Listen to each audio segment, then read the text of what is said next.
Hi, I'm Holly Andrews, Integrative Nutrition Health Coach and Stress Recovery Coach. Welcome back to the channel and welcome back to the kitchen. I don't know about you, but where I am today, it is really cold. So today's recipe is hitting the spot, and that is a sweet treat that I have for you in my super simple maple-pecan baked apples. My house smells amazing right now. If you've never made baked apples before because they seem too fancy or too out of your league or whatever, I am here to tell you that they are really so very simple and they can actually be really good for you if you're using the right ingredients, which of course we are. So we are replacing refined sugars with more natural sugars, and I promise you that the taste and smell is just as amazing as like a more traditional baked apple. So let's talk about what makes these so good. As always, we are keeping our recipes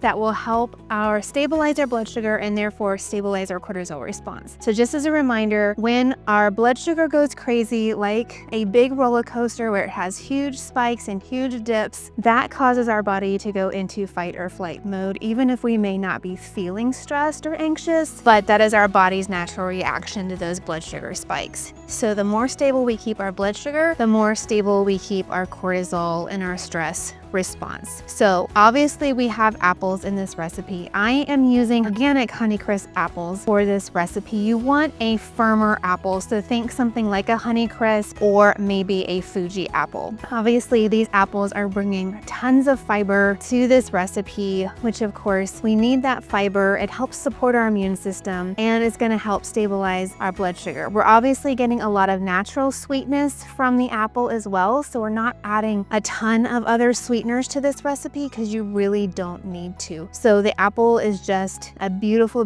base for this recipe. We've also got some healthy fats in this recipe from pecans and coconut oil. I love coconut oil, as you all know, for those medium chain triglycerides. Such good healthy fats for us, and the pecans are also going to add to that steady energy flow and some healthy fats there, helping to reduce overall inflammation. We've got cinnamon in this recipe, which is antioxidant rich, so helping to deal with those free radicals, that oxidative stress. It also is a blood sugar stabilizer. So again, you're hearing a theme here. This recipe is not only tasty, but a really good dessert at the end of a wonderful fall meal. And so finally, we've got some mineral rich maple syrup. Again, not too much, but enough to just emphasize that sweetness and blend it all together. The maple syrup having trace minerals in it that helps your body do what it needs to do. And so adding that extra little sweetness without overdoing it. And so we've also got some almond flour, a little bit of almond flour in this recipe as kind of a binder. But again, you could substitute oat flour if you want to keep this gluten-free, or you could use regular gluten-free 1-to-1 flour or even all-purpose flour. But for this recipe, I went with almond flour. So again, just a little bit of extra healthy fat, a little bit, tiny bit of protein. So this recipe is definitely heavier on the carbs and the fats than the protein, but you could easily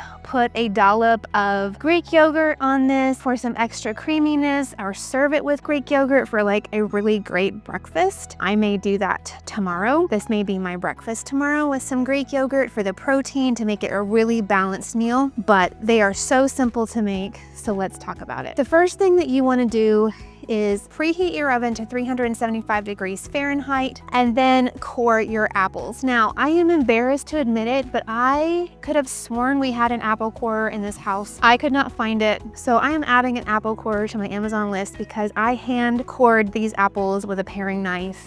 And the first one went really well, and then the next three, not so much. The holes just got larger and larger and larger. So by the time I was done coring them, I had lost quite a bit of the actual apple, but it's what I had, and I didn't have time to run to the grocery store and to get an apple corer. But you do really want an apple corer to make this recipe. Hand coring was no fun, and like I said, I lost quite a bit of at least one of the apples doing that. So core your apples with an apple core, and then you're gonna make your mixture. So the mixture consists of half a cup of chopped pecans or some other nut that you prefer. If you can't do pecans or don't like pecans, I happen to love pecans, but you could substitute walnuts or cashews or any kind of other nut. If this recipe, if you are allergic to tree nuts or any kind of nuts, then maybe this recipe is not for you, although you could probably find some other substitute. But start with a half a cup of pecans, add it in 2 tablespoons of almond flour, 2 tablespoons of maple syrup, a tablespoon of melted coconut oil. Again, I actually forgot to put the coconut oil in. It was sitting right there, but it was clear and I totally missed it. They still turned out great, but I'm sure they would have turned out better with the coconut oil in them. But a tablespoon of melted coconut oil, half a teaspoon of cinnamon, a 1/4 teaspoon of salt. And so mix those up and then start filling your apples. Now, for my baking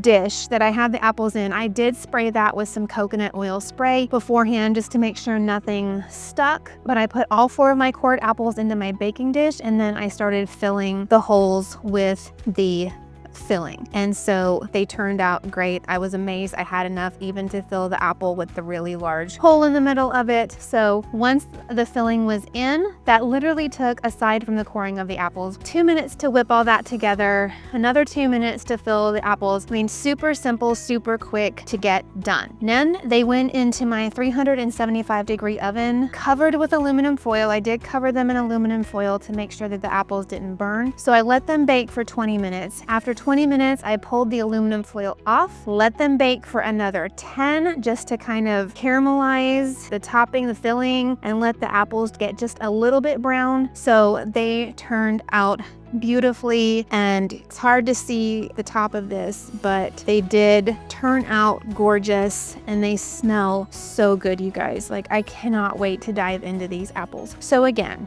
nothing fancy, but super simple is often the best, especially when it means minimal prep time. You can go and do something else for 30 minutes, or while you're cooking your dinner, you can let the apples bake, but so good for you in the end. And I am excited to dig in. So stay tuned for next week when I've got a couple. Next week and the following week, I'm going to have a couple of recipes for you that you can use with Thanksgiving leftovers, because I cannot believe it, but Thanksgiving is in like 2.5 weeks from when I'm recording this video, and that's just kind of mind-blowing. So the next 2 weeks I'll have recipes that you can use with your Thanksgiving leftovers. Until then, you can check me out on social media at Holly Andrews Coaching. Check out my website for all of the ways that you can work with me, including my free community with my Burnout Recovery Starter Kit. And then I am going to be adding in some free workshops and other free resources starting in the new year. So you definitely want to join that community and stay tuned for all of that. But you can also work with me through getting your lab work done, especially cortisol levels checked, my online digital course, my recipe vault with exclusive recipes just for Vault members that you won't see here on the channel. You can get my book. I've got more stuff coming down the road. I'm gonna hit the new year with a bang, so stay tuned. Be sure to subscribe to the channel so you don't miss any announcements, and you can always subscribe to my newsletter where I will keep you up to date as well. Check out that from my website. So until next time, I'm Holly Andrews, and I believe that you can heal your stress from the inside out.